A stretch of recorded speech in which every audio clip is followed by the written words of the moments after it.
सर्वमंगलमंगले शिवे सर्वार्थसाधिके शरणे त्र्यंबके गौरी नारायणि नमोस्तुते। हरि ओम मानो भद्राः गतवो यन्तु विशतो दधातो अपरिहि वयं भरभिद्रमदितिन्दजमभिद्रम अयमणं वरुणगन्धो मम शिना सरस्वती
मैं पूरा मंच आवाहन कर रहा है कि हमारे अतिथि, मुख्य अतिथि, विशिष्ट अतिथि मंच पर पधारे। आज के हमारे मुख्य अतिथि मंच पर पधारे और आसन ग्रहण करें। डॉक्टर शारदा प्रसाद, अजीत कुमार जी, न्यायमूर्ति शेखर कुमार यादव जी से निवेदन है कि मंच पर आए। एडवोकेट हितेश जैन जी, डॉक्टर राधेश्याम तिवारी जी, विकास संभव हो सके। इसके पश्चात अर्थ की धुरी से, अर्थ के पहिए से संस्था को भी गति मिलती है। थाली ले लीजिए, थाली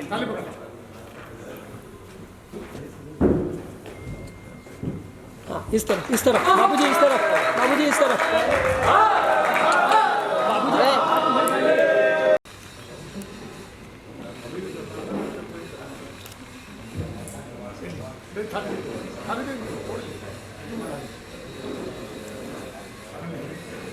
गुरुजी थोड़ा सा, हाँ डाल दीजिए, चेहरा दिखने दीजिए। हाँ बस खाली पकड़ के यहाँ पे देख लीजिए बाबूजी, इस तरफ थोड़ा मुस्कुराइए।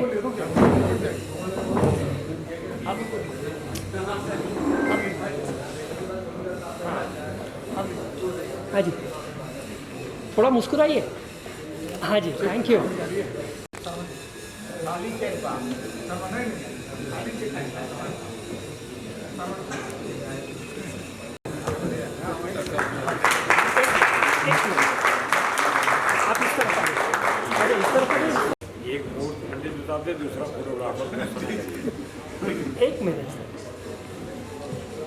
इसका क्लोजअप ले लो।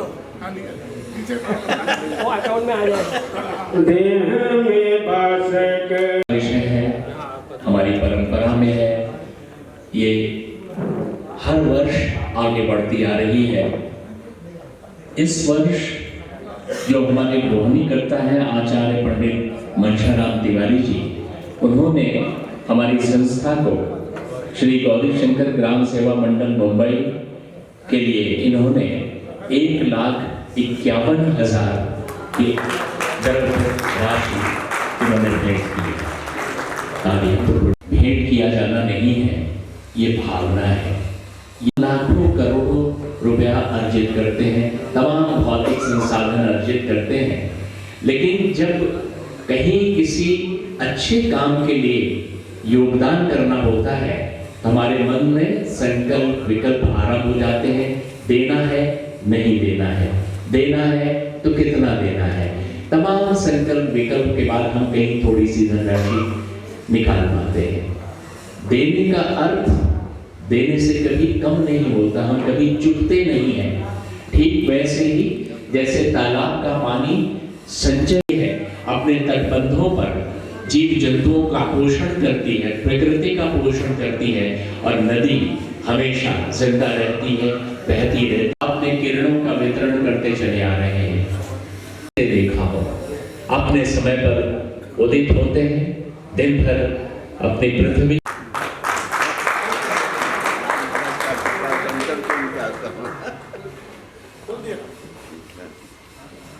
हम का भाग क्या हमारे यहाँ आज आए हैं।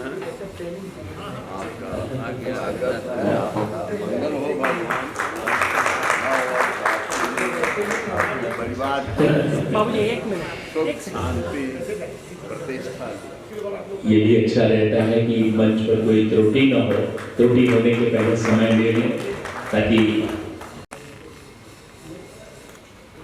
धन्यवाद।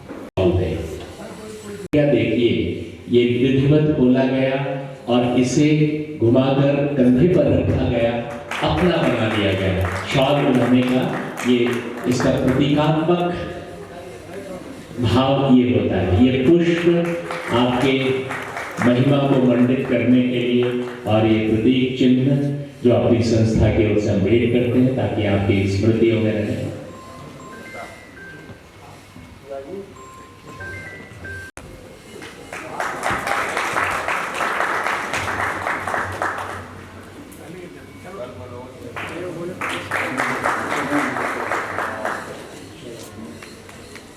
थोड़ा सा मेरे तरफ उल्टा कर दीजिए। नहीं कैमरे में कैद कर लें, हमारी स्मृतियों से कहीं हमेशा इस मामले में सचेत रहते हैं कि मंच की गरिमा किस तरह से बनी रहे। तभी तो पूरा उत्तर भारतीय समाज आपकी उपस्थिति आइए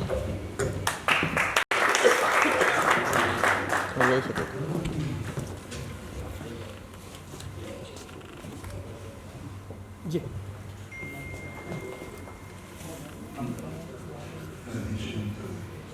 थोड़ा सा हमारी तरफ कर दीजिए, उसका रिफ्लेक्शन आ रहा है। एक सेकेंड, थैंक यू।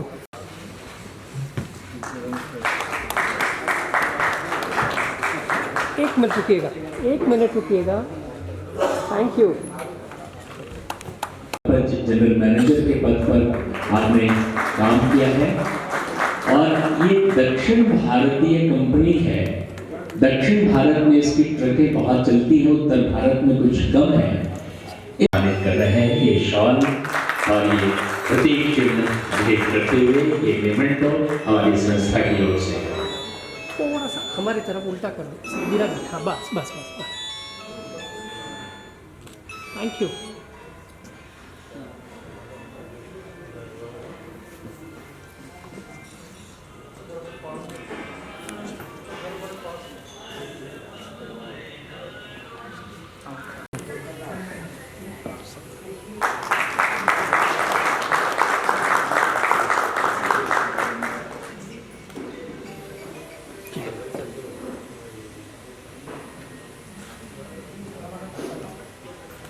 धन्यवाद।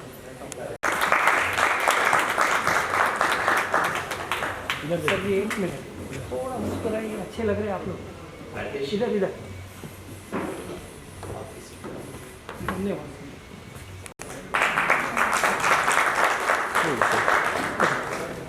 हाँ यहाँ पर थोड़ा मुस्कुराइए सर। हाँ जी, थैंक यू।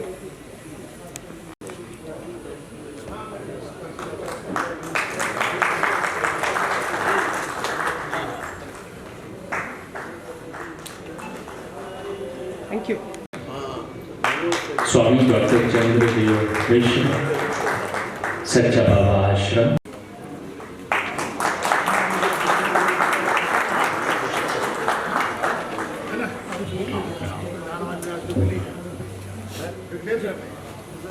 बहुत सारे लोग 2 मिनट बोल करता है।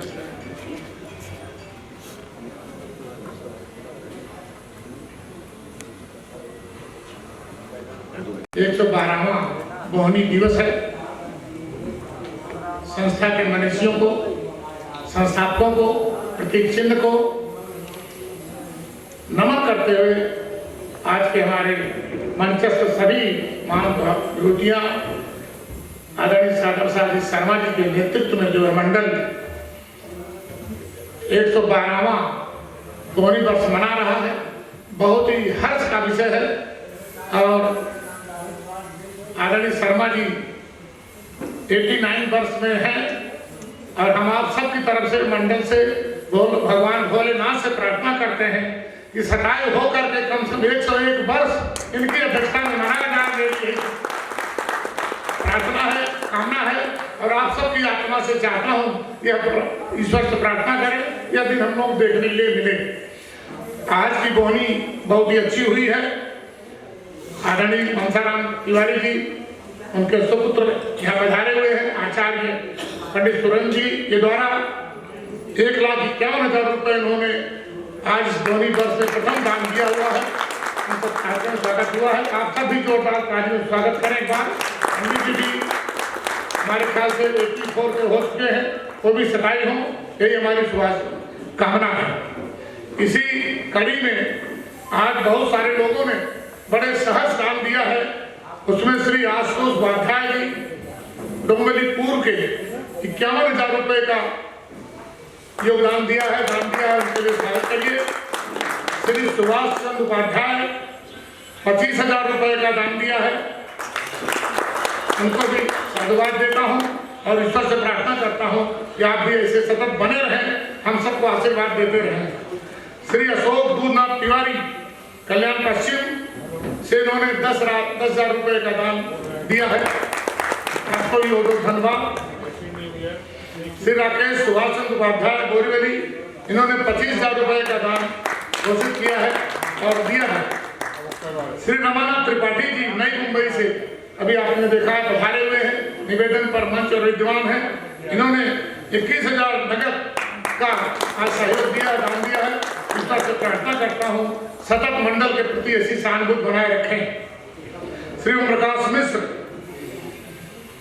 व्याकरण प्रवक्ता कुलुआ 20,000 रुपये इन्होंने दान दिया हुआ।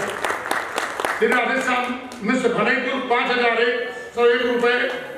श्री राजेंद्र प्रसाद मिश्र उनके पुत्र द्वारा प्रदत्त किया गया है, स्वर्गीय मिश्रा जी की स्मृति में उन्होंने, उनके सुपुत्र हैं, इनकी चश्मे की बहुत बड़ी बड़ी दुकानें हैं और यही भनईपुर के हैं और मुंबई में बोरीवली कांदीवली में इनकी काफी अच्छी चश्मे की दुकान है। नेत्र की ज्योत भी प्रदान करते हैं। भगवान करे इस तरह से निरंतर आगे बढ़ते रहें। श्री विजय शंकर मिश्र 1151 रुपये मलाट के द्वारा प्रदत्त किया गया है। यज्ञनारायण दुबे जी सांताक्रूज पूर्व के द्वारा 21,000 रुपये का दान प्राप्त हुआ है, बहुत बहुत धन्यवाद।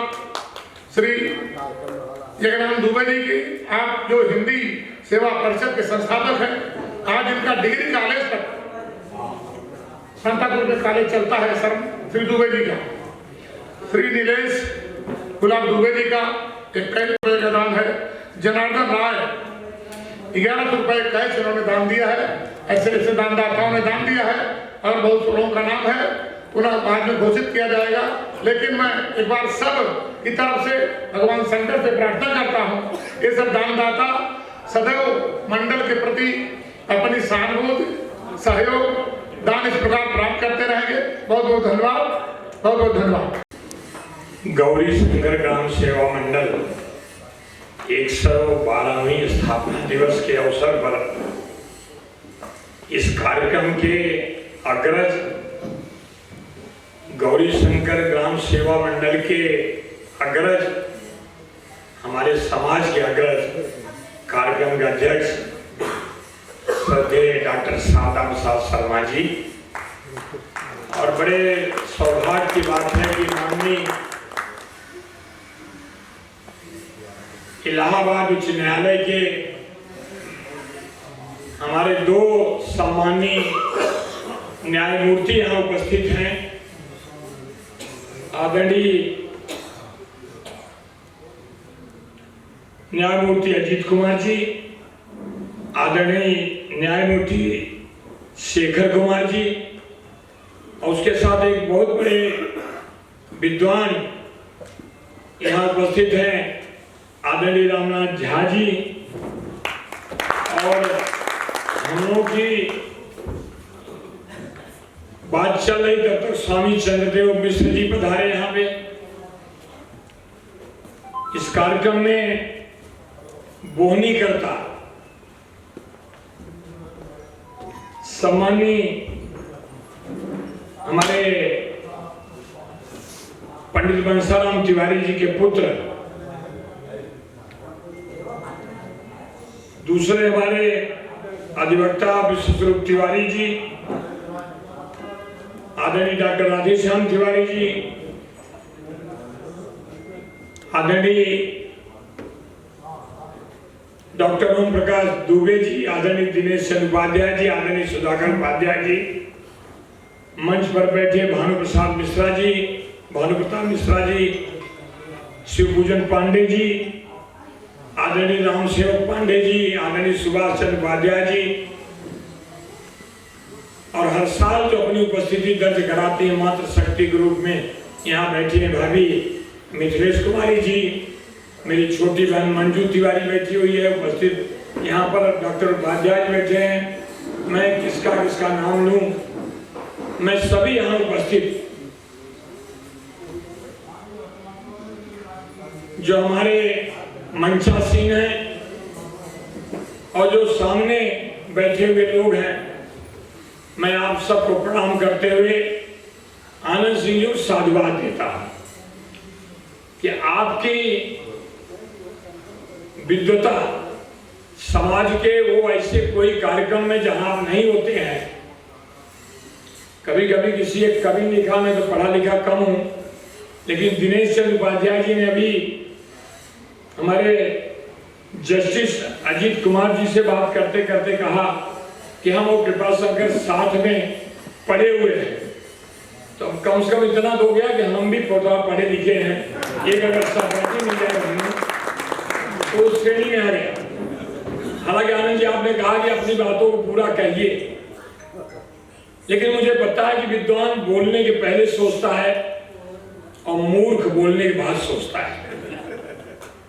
मैं विद्वान तो नहीं हूं, लेकिन इस मूर्खों की श्रेणी में जाना नहीं चाहता। शब्द अपूरे होंगे। ये हमारी विभूतियां मां सरस्वती के मंदिर के 112 साल पहले जिन लोगों ने कल्पना करी होगी, और सुजानगंज क्षेत्र वैसे ही विद्वान उस मिट्टी से अपने आप निकलते हैं। आज आपको सबको पता है कि पद्म विभूषण रामभद्राचार्य जी नारीपुर से निकल करके आज देश नहीं विदेशों में, और आज एक कहने में गर्वान्वित महसूस होता हूं, माननीय न्यायमूर्ति सर्वोच्च न्यायालय के, अगर आज प्रभु रामचंद्र का जन्मभूमि पर हम लोगों का पूजा स्थान बना, तो उसमें सबसे बड़ा योगदान जो था, जो साक्ष्य था, जो विटनेस था, जो सबूत चाहिए था, वो पद्म विभूषण हम सब लोगों के गौरव रामभद्राचार्य जी ये कहने में मुझे जवाब ये नहीं होता है। मैं उनको प्रणाम करता हूँ और विचारों से जब भी कोई काम होगा, हम राजनीति में हैं, विचारों से चलते हैं, लेकिन आज वो विषय हमारा नहीं है। भले ये कैलेंडर की तिथि से 1 तारीख हो, बट हमारा फोटोग्राफर भी सबको कहते थे मुस्कुराइए, तस्वीर खींच रही है। तो 1 तारीख को मुस्कुराने की जो तस्वीर आप निकालते हैं, मैं आपको भी साधुवाद देता हूँ। सब हर व्यक्ति को मैं चूंकि यहाँ माननीय उच्च न्यायालय के माननीय द्वय न्यायमूर्ति जी बैठे हैं, मैं कल था, सही बात अलीबाग में था आनंद जी, सवेरे 4 बजे उठा, 5 बजे निकला और मांडवा घाट पे जहाँ से बोट चलती है 5 बजे निकल गया और 7 बजे की पहली फेरी से पहुंचा, 8 बजे उतरा। डर लगा कि जहां ऐसे विद्वान और 2 हमारे सम्मानीय न्यायमूर्ति आ रहे हो, वहां मेरी कोशिश है जब पहले पहुंच जाओ, टाइम से भागते भागते आए। और हम सेवक जी से मैंने पूछा आने से आएंगे, तो उन्होंने कहा कि नहीं, आप 10:30 तक आइए। मेरी मजबूरी है कि कल महाराष्ट्र में महानगर पालिका 29 महानगर पालिका का चुनाव चल रहा है और कुछ हमारे समाज के कर्मठ व्यक्ति जो हो सकता है उम्मीदवारी से वंचित रह गए हों, कुछ नाराज हो गए होंगे।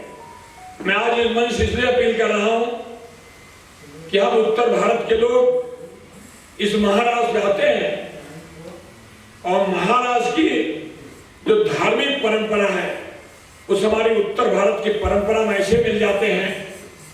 आनंद जी, आपने कहा कि मराठी और हिंदी, मुझे जो जानकारी है कम पढ़ा लिखा होने के नाते, कि हमारी हिंदी, मराठी और संस्कृति एक ही देवनागरी है, एक टाइप राइटर पूरी होती है। हमारी 3 सगे बहने हैं, इसलिए मराठी सिर्फ भाषा नहीं है, मराठी महाराष्ट्र की संस्कृति है। छत्रपति शिवाजी महाराज की वीर भूमि पर, छत्रपति साहू महाराज के सामाजिक न्याय की भूमि पर और देश के संविधान, ये देश का लोकतंत्र जिससे चलता है, भारत रत्न परम पूज्य डॉक्टर बाबा साहब अम्बेडकर की धरती पर मैं आश्वस्त करना चाहता हूं माननीय हमारे द्वय न्यायमूर्ति को कि ये संस्था संविधान से और समाज से 112वां वर्ष आज मनाया जा रहा है।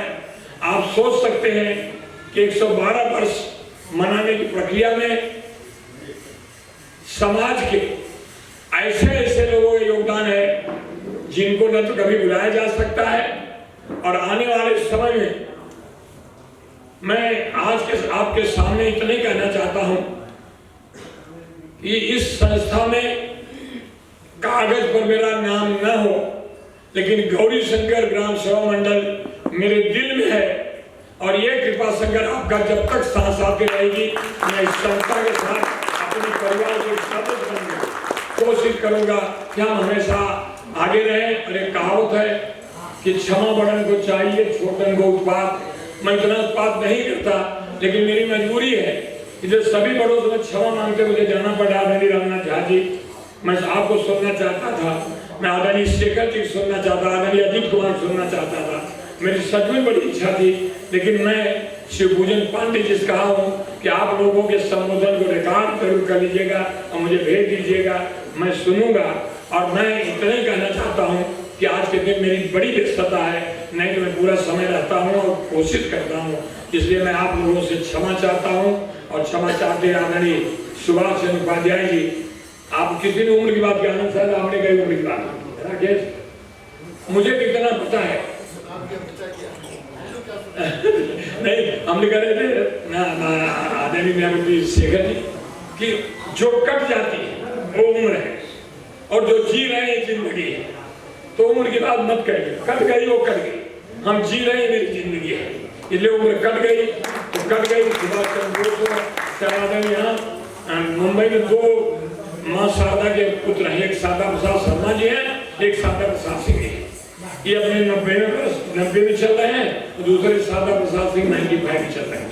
तो ये गौरी शंकर ग्राम सेवा मंडल की इतनी कृपा है कि इस मंडल के साथ साथ आप लोग जो है आपका 100वां जन्मदिन भी इसी प्रांगण में यहीं पे 10 साल का होगा।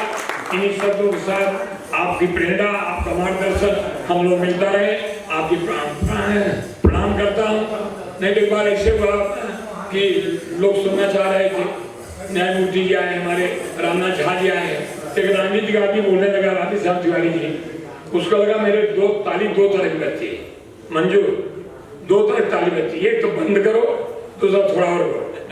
तो राजनीतिक आदमी के 100 में नहीं आता, कभी मंच पा जाता है, ताली बजता है।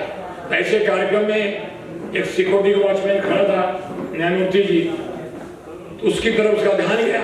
तो ऑडियंस में जो हमारे लोग बैठे विद्वान लोग चाह रहे थे कि हम इन लोगों को सुने, उसके हाथ से डंडा लिया और डंडा लेके धीरे धीरे आगे आने लगा। जैसे वो राजनीतिक आदमी उनकी तरफ देखा, उसने कहा मैं मेरी वाणी को विराम देता हूँ, मेरा वक्तव्य समाप्त करता हूँ। वो जो व्यक्ति डंडा लेके आगे आ रहा था, कहा नहीं आप जितना बोलना बोलिए, मैं आपके लिए नहीं आया, मैं उससे ढूंढ रहा हूँ जिसने आपको बुलाया। तो वो नौबत मेरे जाने के बाद आयोजक, संयोजक और विद्वानों को इसलिए सचमुच मेरी वाणी विराम देता हूँ। धन्यवाद। जय हिंद, जय भारत। करता है आपका ये मंच स्वागत करता है। पांडे जी ने हमसे कहा कि भाषण के लिए अपने विचार व्यक्त करने के लिए वक्ताओं को आमंत्रित करें। इसके पहले कुछ विशिष्ट जन हैं, उनका सम्मान होना चाहिए। मैं श्री विजय कुमार मिश्र जी से निवेदन करता हूं, मंच पर पधारें। श्री विजय कुमार मिश्र जी और राम सेवक पांडे।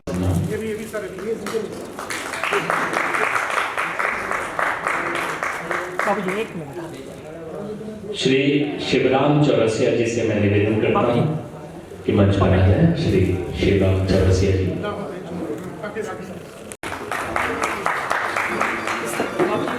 नीलेश उपाध्याय जी से मैं निवेदन करता हूं मंच पर पधारें। और मैंने इनके हाथों का भोजन किया है, बहुत स्वादिष्ट। ये आमंत्रित करें इससे पहले लगता है कि मैं स्वयं आमंत्रित हो जाऊं कि आपके हाथों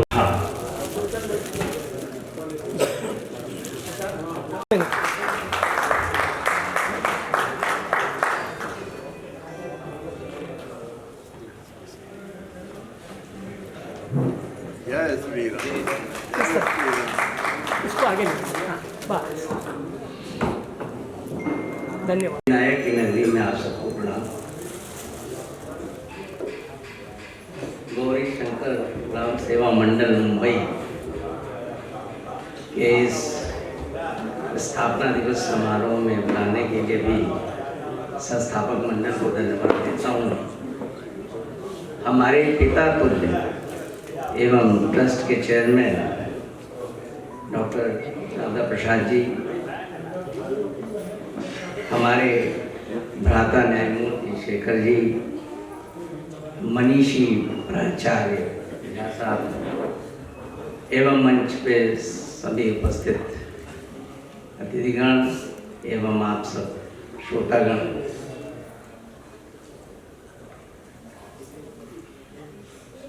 सबसे पहले तो मैं बताऊं कि मैं प्रयागराज से आया हूं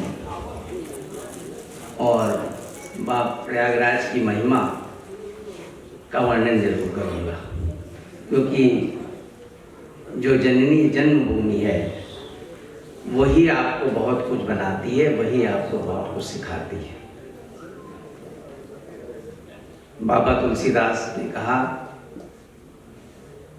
ओ कही सकई प्रयाग प्रभाव, कलुष पुंज कुंजर मृगराव।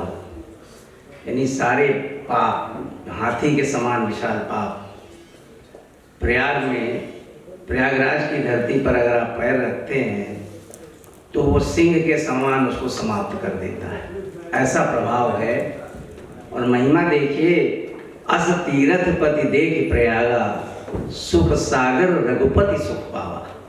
यानी सुख के सागर स्वयं में जो भगवान राम हैं, ऐसे प्रयाग की धरती पर जिन्होंने अपना कदम रखा, अपने चरण रखे, तो उनको भी आनंद महसूस हुआ। मित्रों, न्यायालय में वादी पक्ष जब अपना अपील करता है तो कई बार पूरी फाइल मोटे ग्रंथ के रूप में तैयार हो जाती है, लेकिन न्यायमूर्ति का फैसला जब आता है तो थोड़े पन्नों में आता है। मित्रों, प्रयागराज विद्वानों की धरती है। गंगा के तट पर गंगा की पावनता बड़ी सहजता के साथ ग्रहण की जाती। मैं तो ये कहता हूं कि ब्रह्मांड में सारे तत्व हैं जो हमारी कल्पना में है, जो हमारी कल्पना से परे है, जो ज्ञात है, जो अज्ञात है, जिनको आज तक हम जानते नहीं है, कल्पना नहीं कर सकते, वो सारे तत्व हैं। वो तत्व ज्ञान तत्व है। आज तक मानवता ने, मनुष्य ने जो अर्जित किया है इस ब्रह्मांड से, जो नहीं किया है, बहुत कुछ करना है। धीरे धीरे समय के साथ हम विकसित होते हैं और सारे तत्वों को अर्जित करते जाते हैं।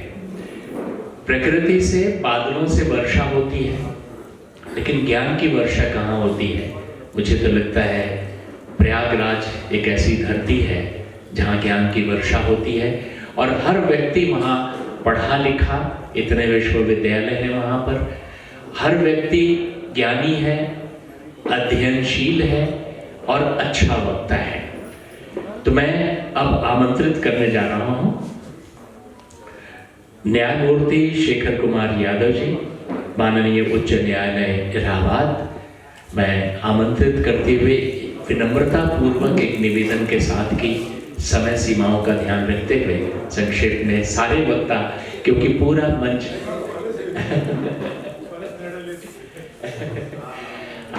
हाँ, वो कॉर्डलेस माइक वहां तक पहुंचा है जी। मैं कहीं, उंगली मेरी नहीं है, आपके पास कहीं पर भी देखें वो कॉर्डलेस माइक है।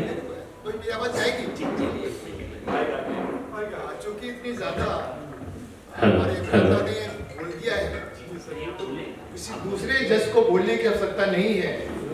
बाकी जो मुख्य वक्ता हैं वास्तव में हम लोग भी सुनने के लिए आए हुए, हम लोग को बोलना पड़ेगा ऐसा कल्पना नहीं थी, लेकिन चूंकि हमारे भ्राता ने बोल दिया है और बहुत अच्छा बोला है, उससे बचता नहीं है।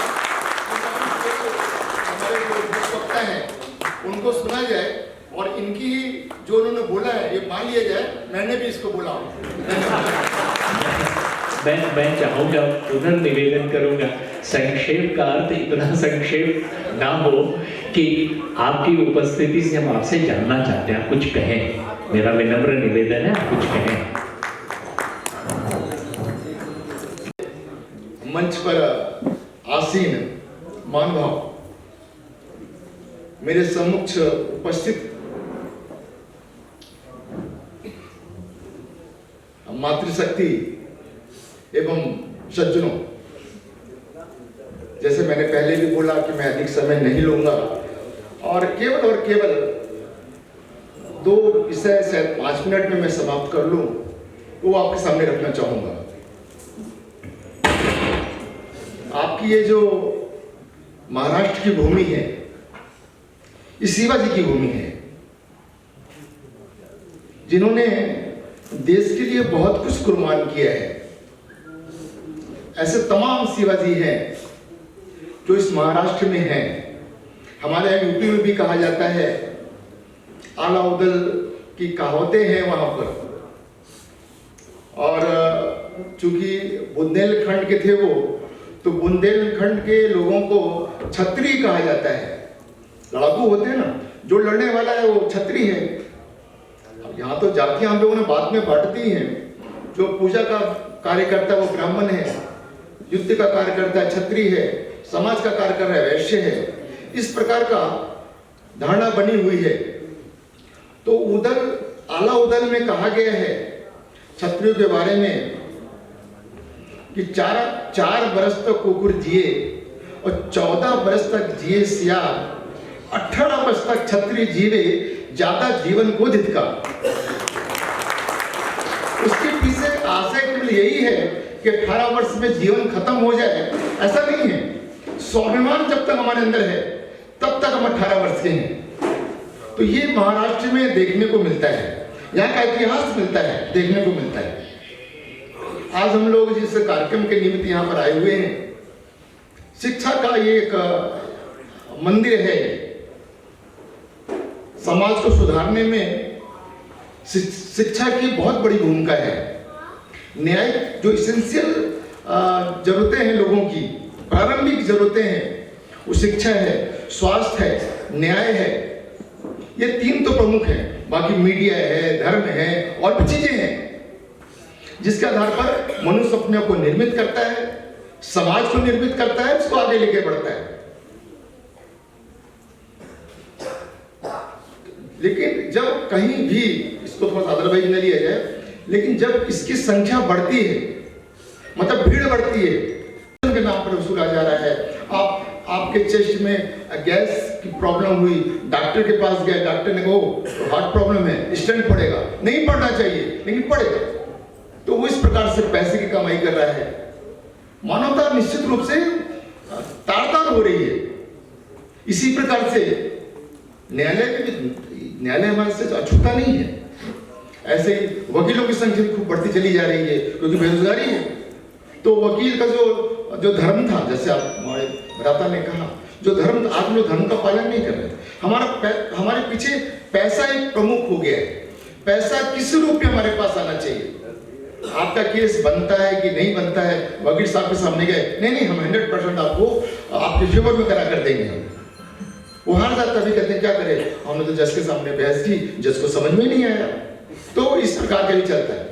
सबसे प्रमुख भूमिका है जहां हम लोग खड़े हैं यहाँ पर, और ये जो आज हम लोग 112वां दिवस मनाया जा रहा है, ये एक शिक्षा के रूप में मनाया जा रहा है।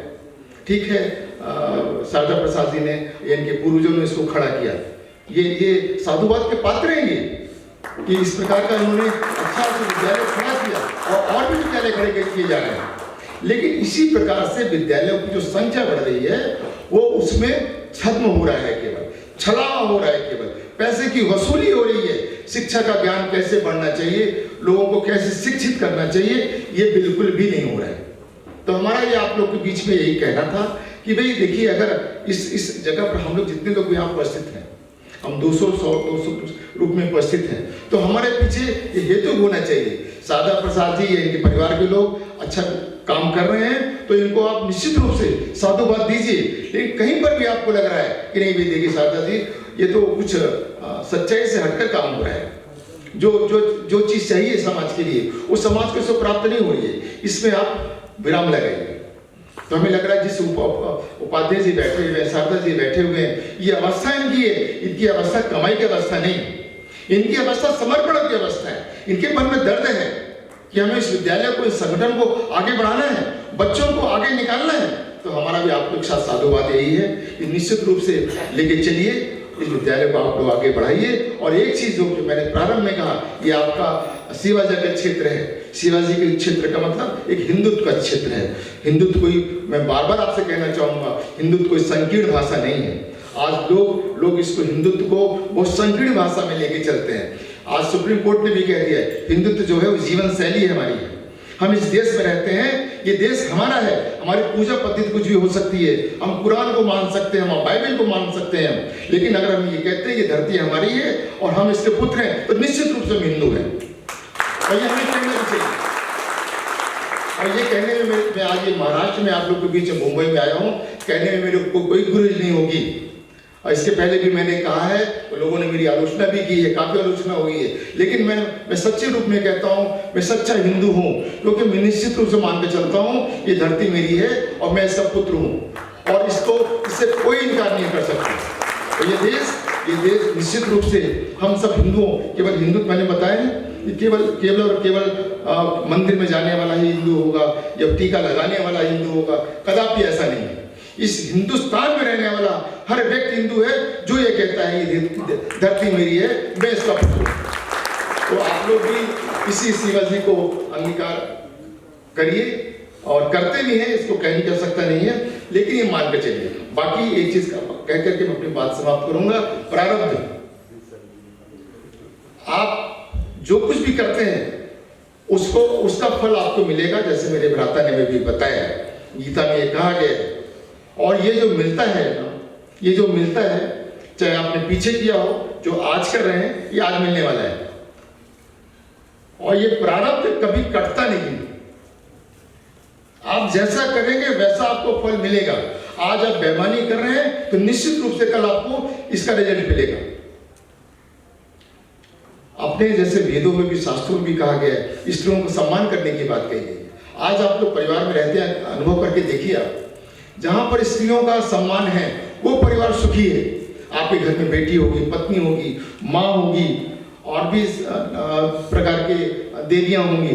तो आप ये मान के चलिए, ये हमारे शास्त्रों में मिलता है, हमारे देश में मिलता है। ये वसुधैव कुटुंबकम का जो कॉन्सेप्ट है वो कहीं और नहीं मिलेगा आपको। ये विश्व हमारा परिवार है, ये और कहीं नहीं मिलेगा आपको, इसी देश में मिलेगा। तो ये मैं प्रारब्ध की बात आपको बता रहा हूँ। बीच में मैंने कहा देवियों की भी पूजा होती है। प्रारब्ध अपने आप में ऐसी चीज है जो कभी कटता नहीं है। प्रारब्ध अभी कटता होता तो भगवान राम के सामने उनके पिता का देहांत हो गया, माँ विधवा हो गई, राजा दशरथ का देहांत हो गया, भगवान राम बचा नहीं पाए उसको। वो प्रारब्ध था। सगा भांजा अभिमन्यु भगवान श्री कृष्ण के सामने उसका वध कर दिया गया, उसको बचा नहीं पाए। वो प्रारब्ध था। तो ये बार बार मैं कहना चाहता हूँ, आप लोग परिवार में हैं, घर में हैं, कहीं पर भी हैं, बच्चों को सिखाइए, वहां से सिखाइए। जब बच्चा आपका प्राइमरी में स्कूल में पढ़ने बिना समय खर्च किए हुए प्रोफेसर रामनाथ झा, आचार्य संस्कृत और भारतीय अध्ययन स्कूल, जवाहरलाल नेहरू विश्वविद्यालय, नई दिल्ली से आप पधारे हैं। मैं निवेदन करता हूँ अपनी वाणी, अपने विचार, अपने चिंतन से हमें समृद्ध करें।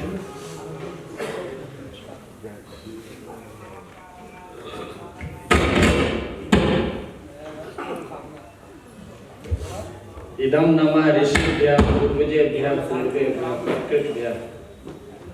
सबसे पहले तो ऋषि परंपरा को नमस्कार है, जिसके कारण आज तक भारत की ज्ञान परंपरा अक्षुण्ण है।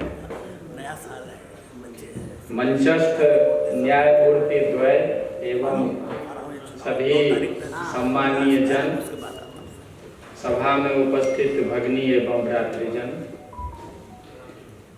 बहुत अच्छी बातें कही गई हैं। और माननीय न्यायमूर्ति जी द्वय ने ऐसी भूमिका रखी है कि फिर आगे बहुत कम विषय बचा है। किंतु मैं, जैसे आपने कहा कि मैं थोड़ा उसी का विस्तार करता।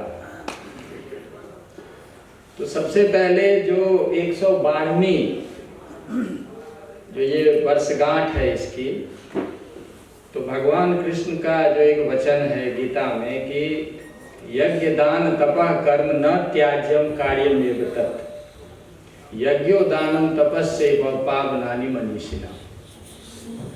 किसी भी परिस्थिति में यज्ञ दान और तप को नहीं छोड़ना, क्योंकि यज्ञ दान और तप अंतःकरण को शुद्ध करते हैं, आपको मनुष्य बनाते हैं। तो इसीलिए जो शिक्षा के लिए जो दान देने वाले हैं उनको बहुत बहुत उनके लिए आभार है। और इसी के साथ मैं ये भी कहना चाहता हूँ कि ये जो मैकॉलियन एजुकेशन है ये तो 1835 के बाद से आया है।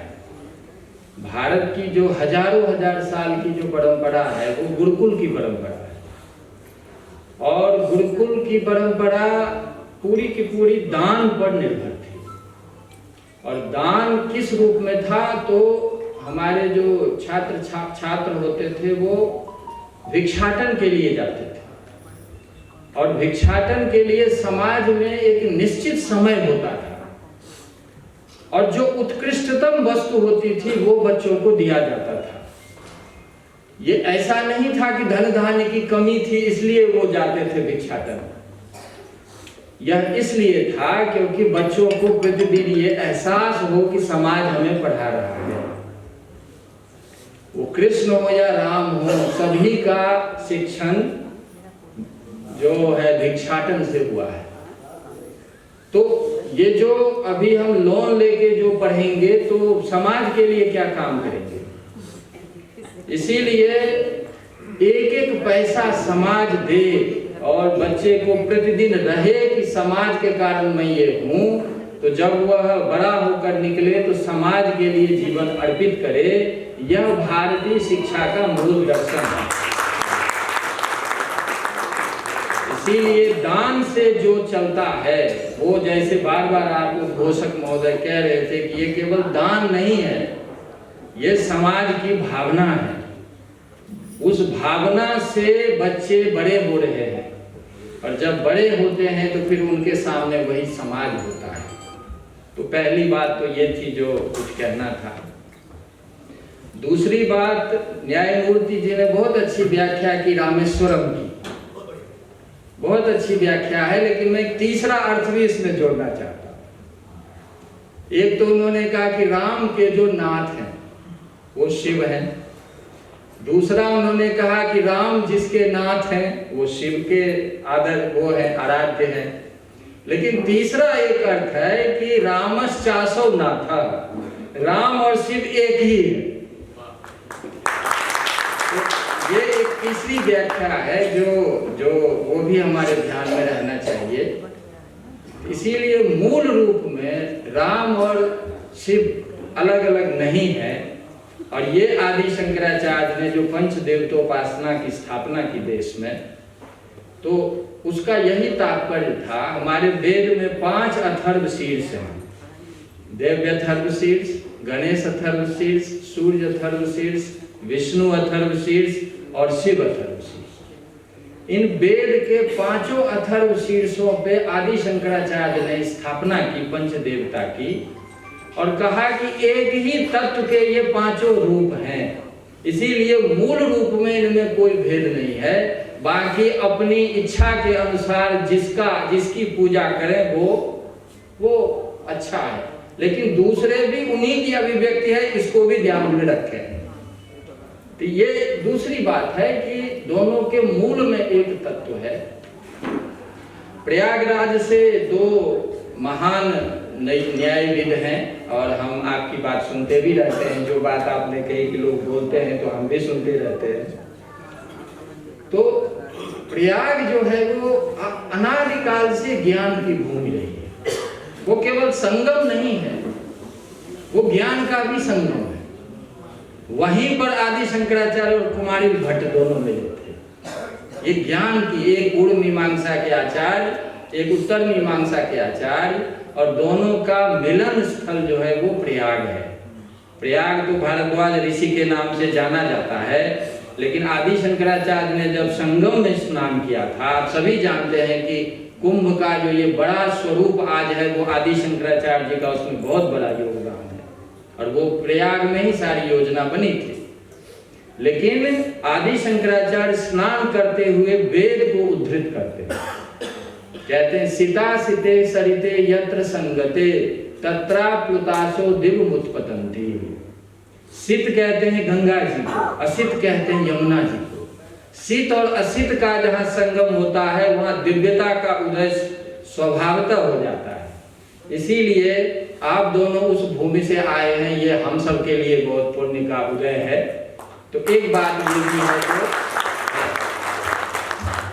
सनातन की बात आई, क्योंकि सनातन जो है वो नाम ही सनातन है। आदि शंकराचार्य सनातन की व्याख्या करते हैं उपनिषद की व्याख्या करते हुए कि अनादित्वाद चिरम प्रवृत्तः इति सनातन। अनादिकाल से जो हो और अनंत काल तक जो बना रहे उसको सनातन कहते हैं। लेकिन ये है क्या सनातन?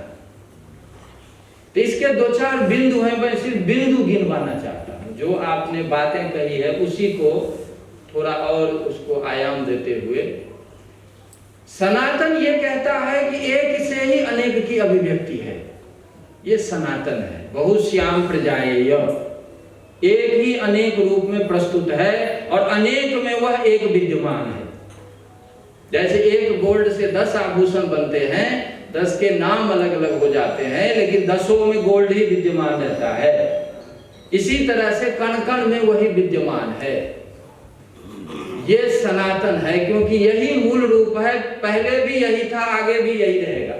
आधुनिक विज्ञान भी इसी को सिद्ध करता है कि एक ही शक्ति अनेक रूपों में प्रस्तुत है। ये E=mc², इसी का दूसरा रूप है। पहला विषय, यदि एक की अभिव्यक्ति अनेक है और अनेक में एक है, तो फिर हम सबको, जैसे आपने कहा वसुधैव कुटुंबकम, वसुधैव कुटुंबकम का यही दार्शनिक आधार है। हम क्यों मानते हैं सबको कि ये मेरा परिवार है? क्यों मानते हैं? क्योंकि एक की अभिव्यक्ति ही सब है। जब सब है तो आपस में वो परिवार है, और जब परिवार है तो वसुधैव कुटुंबकम। दुनिया में G20 में भारत एक देश है जिसका लोगो था वसुधैव कुटुंबकम। और आप कोरोना के बाद प्रधानमंत्री जी ने यह भी कहा था कि जब पूरा पृथ्वी हमारा परिवार है तो फिर there should be one health system. एक हेल्थ सिस्टम होना चाहिए कि ऐसे 50-100 देश है, वैक्सीन बनाने का पैसा है, न टेक्नोलॉजी है, न शिक्षा है, वो यदि इस आपदा में पड़े तो उसका जीवन कैसे बचे? ये हम सबका दायित्व है कि एक हेल्थ सिस्टम हो। तो ये जो चीज है, ये भारत की दृष्टि है कि सर्वे भवन्तु सुखिनः, सर्वे सन्तु निरामया, सर्वे भद्राणि पश्यन्तु, मा कश्चित् दुःख भाग् भवेत्। सभी सुखी हो, ये सनातन धर्म का विचार है। आपने ये भी बात कही कि जो स्त्री का सम्मान होना चाहिए। समस्या ये हो गई है कि हम मैकॉले एजुकेशन में ऐसे घिर गए हैं कि हमें पता ही नहीं कि हमारा मूल चिंतन क्या है। हमारा वैदिक चिंतन तो ये है जिसको कि स्कूल में पढ़ाई होनी चाहिए, जो हो नहीं रहा। वो क्या है? एक जब अनेक में अभिव्यक्त हुआ तो कैसे हुआ? बृहदारण्य उपनिषद कहती है कि स एकाकी नैव रेमे स द्वैधा अपादयत्। अपने को ही दो भाग में प्रकट कर दिया। कहते हैं आधा भाग स्त्री तत्व, आधा भाग पुरुष तत्व। और उसका उदाहरण देते हैं अर्धवृगल्मी दाल के दाने से। ये ऋषि का उदाहरण है। जैसे दाल के दाने के अंदर दो हिस्से होते हैं और दोनों हिस्से एक इक्वल होते हैं, एक दूसरे को कॉम्प्लीमेंट करते हैं, लेकिन एक दूसरे के विरोधी नहीं होते। ये जो जीवन का चिंतन है, ये स्त्री पुरुष का दर्शन है वेद का, भारत का। यही कारण था कि वेद में जितने पुरुष ऋषि हैं उतनी स्त्री ऋषिकाएं हैं। यूएसए जो सबसे अपने को मॉडर्न कहता है, वो तो 1920 में पहली ग्रेजुएट हुई, 1921 में वोटिंग राइट पहली बार मिला। लेकिन भारत का वेद जो दुनिया का सबसे प्राचीन है, उसके जो रचयित्री हैं वो ऋषिका हैं। 27 ऋषिका तो केवल ऋग्वेद में है। हम उसको नहीं पढ़ाते स्कूल में। हम बच्चों को यह सिखाते ही नहीं कि हमारे वेद में स्त्री पुरुष का क्या स्वरूप बताया है। और भी एक चीज बताना जरूरी है। वो जरूरी है कि आधा आधा दोनों हुआ, लेकिन उसके बाद भी संपूर्ण सृष्टि स्त्री तत्व में होती है। यह भारत का दर्शन है। मनु को लोग तो क्या क्या बोलते रहते हैं बिना पढ़े लिखे। पहले अध्याय में मनु कहते हैं एग्जैक्टली वेद के इस वाक्य को, द्विधा कृत्वात्मनो देहम अर्धेन पुरुषो भवत अर्धेन नारी तस्याम च विराजम असृजत प्रभु। कि आधा आधा दोनों हुआ, और उस आधे में भी जो स्त्री तत्व है उसमें संपूर्ण सृष्टि की रचना हुई। स्वामी विवेकानंद कहते हैं कि ब्रह्मा हो, विष्णु हो, महेश हो, उनका शरीर बिना शक्ति के निर्मित नहीं हो सकता। ये हमारा स्त्री का दर्शन है। लेकिन हम बच्चों को पढ़ाते नहीं, तो कैसे समझ में आएगा बच्चों को कि स्त्री का क्या महत्व है? एक और उदाहरण देना जरूरी है। आदि शंकराचार्य की बात आई है कई बार। आदि शंकराचार्य तो सन्यासी बन गए थे और एक ही पुत्र थे। 8 साल में निकल गए घर से।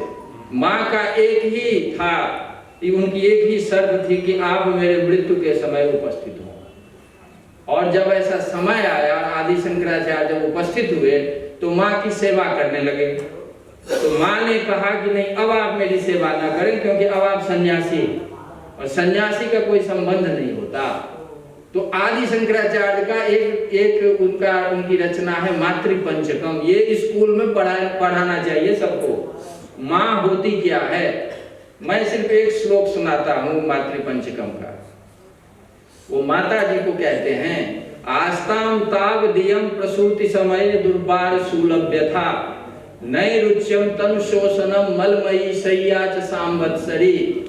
ज्ञान जो भी हो वो प्रामाणिक ढंग से आगे बढ़े, इसका भी ज्ञान।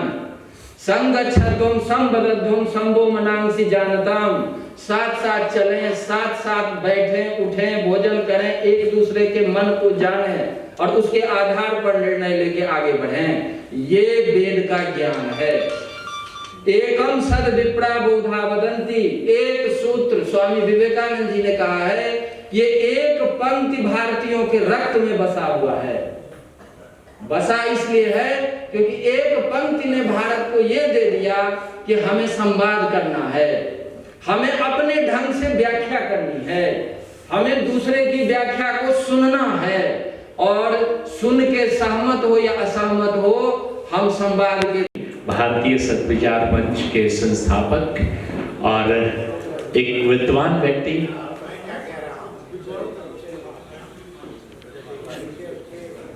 अब वहीं से आप चाहे तो माइक वहीं पहुंचा दें और वहां से बस 2 वाक्य के वहीं से बैठ बैठे आप करें।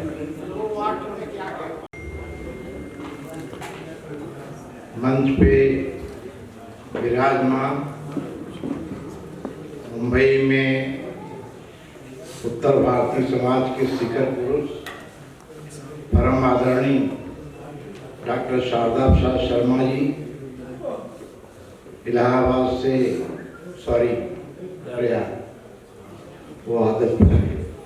प्रयागराज से पधारे हुए इलाहाबाद के प्रयाग हाई कोर्ट के 2 जज महोदय और अभी जिनका वक्तव्य हुआ झा साहब और मंच पर बैठे हुए सभी आदरणीय मेहमान और सामने बैठे हुए सभी देवी और सज्जनों, आज अंग्रेजी कैलेंडर के हिसाब से 2026 का पहला दिन है। वैसे भारतवर्ष में जन्म लेने का बहुत सारे फायदे हैं, लेकिन एक फायदा जरूर मैं कहूँगा कि साल भर में पूरे भारतवर्ष में कहीं न कहीं नव वर्ष मनाया जाता है। हमारा नव वर्ष, अभी जैसा सनातन के बारे में आपने कहा, उसका नव वर्ष अलग होता है। आसाम में आप जाइए, वहाँ नव वर्ष अलग है, केरला में जाइए, वहाँ नव वर्ष अलग है, लेकिन ये कैलेंडर वाला जो नव वर्ष है ये सब जगह मनाया जाता है। गौरी श्री गौरी शंकर ग्राम सेवा मंडल ये 112वां स्थापना दिवस मना रहा है। 112 साल पहले परम पूज्य शिवमूर्ति उपाध्याय जी और उनके मित्रों ने, जिनका नाम एक मैं लेना चाहता हूँ, पंडित संगठा प्रसाद उपाध्याय जी और भी थे उनके साथ, 112 साल पहले निश्चित रूप से मुंबई शहर में 112 साल के पहले वो मुंबई शहर में आए होंगे। तो ये मान लिया जाए कि 150 साल पहले उत्तर प्रदेश से, बिहार से, मध्य प्रदेश से हमारे हिंदी भाषी कितने लोग उस समय यहाँ रहे होंगे और उस समय का बम्बई का जो स्वरूप उस समय कैसा रहा होगा। और ऐसे समय में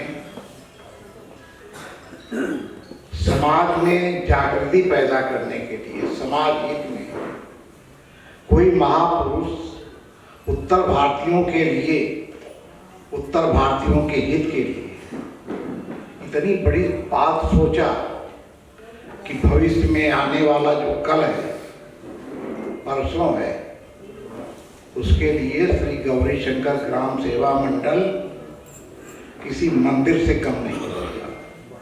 यहाँ जितने लोग बैठे सर, यहाँ जितने लोग बैठे हैं ये गौरी शंकर ग्राम सेवा मंडल से जुड़ी हुई तीसरी या चौथी पीढ़ी है। मेरे पिताजी दूध का व्यवसाय करते थे और उस समय किसी संस्था से नहीं जुड़े थे। ये सबसे पुरानी संस्था से जुड़े थे और पंडित लालता प्रसाद उपाध्याय जी का जो पंडित शिवमूर्ति उपाध्याय जी के बाद उन्होंने इसका कार्यभार संभाला और मेरा सौभाग्य है कि मुझे उनका आशीर्वाद मिला। उन्होंने कहा कि बेटा गौरी शंकर ग्राम सेवा मंडल मत छोड़ना, क्योंकि हमारा यही उत्तर भारतीयों का इतिहास है। जब भी उत्तर भारतीयों का इतिहास मुंबई शहर में लिखा जाएगा, श्री गौरी शंकर ग्राम सेवा मंडल का नाम सबसे ऊपर होगा, स्वर्णाक्षरों में लिखा जाएगा। सर, मैं बताना चाहता हूं कि इस समय मुंबई शहर में हजारों संस्थाएं चल रही हैं उत्तर भारतीयों के नाम पे, उत्तर भारतीयों की हितों का कार्य देखने वाली। लेकिन 10 साल में उनको गलत मोड़ दे दिया जाए तो समाज का विश्वास उनके ऊपर नहीं रहता है, समाज उनको मानता नहीं है। लेकिन देखिए, ये श्री गौरी शंकर ग्राम सेवा मंडल की महानता है कि उत्तर भारतीयों की चौथी पीढ़ी इस संस्था से जुड़ी हुई है। इनके काका थे, ये 85 साल के हो गए। इनका लड़का राकेश वो चौथी पीढ़ी है और राकेश का लड़का 1-2 साल पहले यहाँ से बोहनी करता था और वो विदेश में। श्री सच्चा बाबा आश्रम प्रयागराज के संरक्षक स्वामी डॉक्टर चंद्रदेव जी महाराज से निवेदन करता हूं, हमें आशीर्वचन दे, हमें आशीर्वाद दें।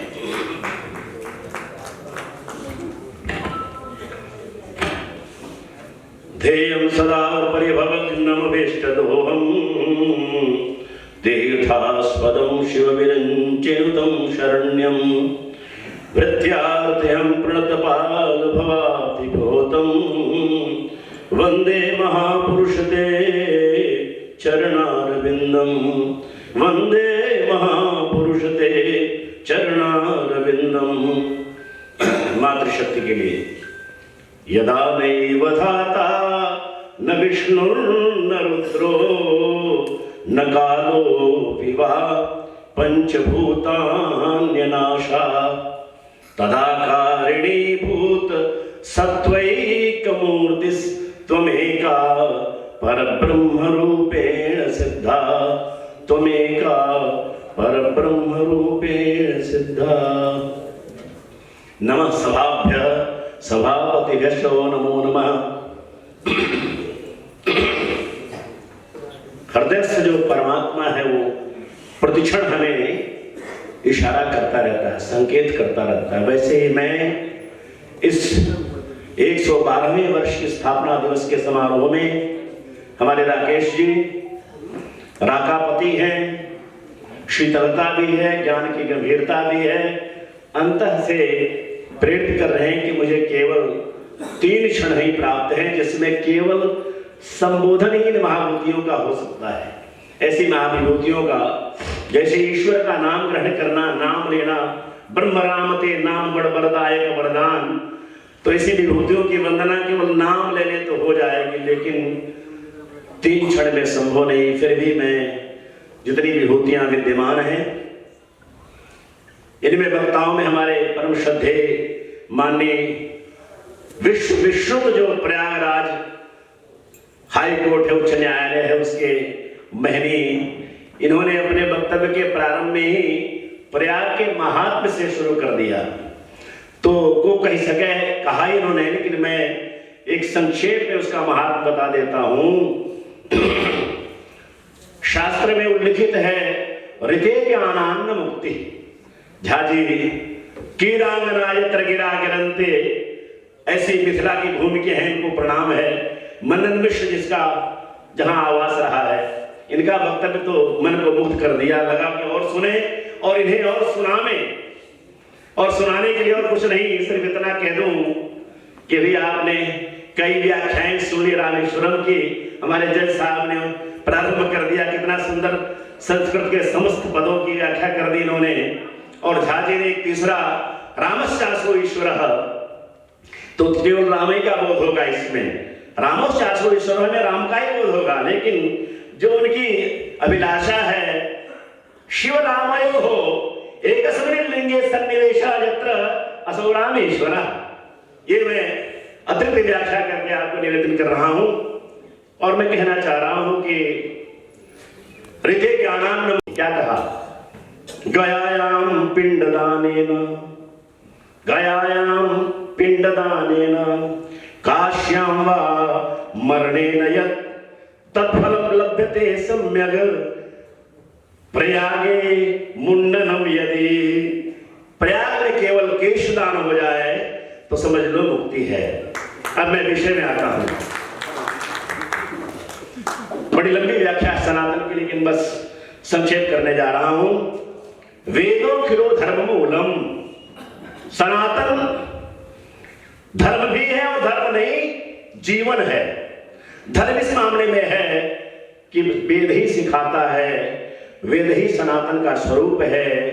मातृदेवो भव, पितृदेवो भव, अतिथि देवो भव, ये सब वेद ही सिखाता है। और वेद सर्वव्यापी है। इसकी आधुनिकतम परिप्रेक्ष्य में भी हमारे आदरणीय झा जी ने पूरी व्याख्या कर दी है, समय नहीं है, समय का अभाव है, लेकिन फिर भी गीता में उसी में भगवान ने कह दिया सर्वधर्मान परित्यज्य, वहां धर्म का तात्पर्य है जीवन। प्रत्येक जीव ही नहीं, जो भी सूंघता है, हवा लेता है, धूप लेता है, सबके पास इंद्रियां हैं, चाहे वो जड़ हो अथवा चेतन हो। और उसके लिए भगवान ने कह दिया कि सब कुछ छोड़ करके नेत्रवाणों, नेत्र के धर्म का व्यवहार करते हुए उसके धर्म को छोड़ो, मुझे देखो। जिह्वा वाले, रसना के धर्म को छोड़ो, मेरे मंत्रों और मेरे नाम के गुणगान का स्वाद लो। अर्थात सर्वधर्मान परित्यज्य, ज्ञानेन्द्रिय पंचकर्मेंद्रियों का धर्म छोड़ करके मुझे अपना लो, समझ लो कि तुम्हारा सर्वधर्म सर्वस्व की पूर्ति हो गई। बस ज्यादा कुछ कहना नहीं है, कहना तो बहुत था, लेकिन फिर भी चूंकि केवल आशीर्वाद देना है, आशीर्वाद भी कुछ नहीं देना है। किसको आशीर्वाद देना है? सबके हृदय में विद्यमान परमात्मा, सबको प्रणाम ही आशीर्वाद है। सर्वत्र विद्यमान नारायण। हमारे एक कवि ने बड़ा सुंदर कहा, दिल आईने में बसती है तस्वीर यार की, जब जरा गर्दन झुकाई देख ली वो परमात्मा सर्वत्र विद्यमान है। हमारे सनातन के संबंध में एक सुंदर कविता भी याद आ गई, मैं उसी को कह के आपको प्रणाम करता हूं। हमारा सनातन कितना व्यापक है, जैसा हमारे शास्त्रों में कहा भी, हमारे व्याकरण में तो यहां तक कहा कि ये धर्मावलंबी जो हमारे हमसे विरोध करते हैं उन्हें नहीं करना चाहिए, क्योंकि उस मूलतः सनातन ही है। हे अम्ब, हे अक्क, हे अल्लाह, अल्लाह को मानने वाले आओ हमारे पास, तुम भी हमारे ही हो, तुम्हारे पिता पितामह परपितामह हमारे ही हैं। इस भूमि को, इस धरा को मां मानो, गंगा मैया को, इस जल को, जिससे जीवन है तुम्हारा, उसे प्रणाम करो और सनातन धर्म की जय बोलो। बस इतना कह के सनातन की प्रवृत्ति एक कवि ने बड़ा सुंदर लिखा, मैं सुमन हूं, ये सनातनी का स्वरूप है। मैं सुमन हूं, व्योम के नीचे खुला आवास मेरा। ऋषि तपस्या करता है, आकाश के नीचे खुला बैठा रहता है, लेकिन कल्पना क्या करता है, आशीर्वाद क्या देता है? व्योम के नीचे खुला आवास मेरा, ग्रीष्म वर्षा शीत का अभ्यास मेरा। झेलता हूं मारुत की निरंतर, खेलता हूं जिंदगी का खेल हंसकर। कौन? वो पुष्प जो सबके ऊपर, सबके लिए समान है। रूप का श्रृंगार यदि मैंने किया है, साथ शव का भी सदा मैंने दिया है। धूल में मिलना या चढ़ना देवता पर बात है, मेरे लिए दोनों बराबर। शूल का दिन रात मेरा साथ, किंतु प्रसन्न मन हूं, मैं सुमन हूँ। हमारा सनातन यही पुष्प की सुगंध लिए हुए सर्वे भूत सुखन की कामना करता है, इसीलिए सनातन है, सनातन रहेगा। प्रलय होने के बाद भी वह नारायण प्रयाग के अक्षय वट के पत्ते पर करारविंदेन पदारविंदम मुखारविंदम विनिवेशयन्तम बटस्य पत्रस्य पुटेश्यानम विराजमान रहेगा, हमेशा रहा है, रहेगा। यही सनातन है और इसी रूप में इस संस्थान के इस पवित्र प्रांगण में आप सबको प्रणाम, सबका अभिनंदन, स्वागत और आशीर्वाद के रूप में पुनः प्रणाम। वाणी को विराम। धन्यवाद। बहुत बहुत धन्यवाद।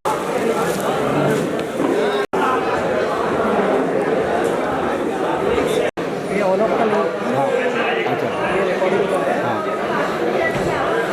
ये इधर होएगा, इसका ऑन ऑफ का बटन होगा। बटन बोल रहा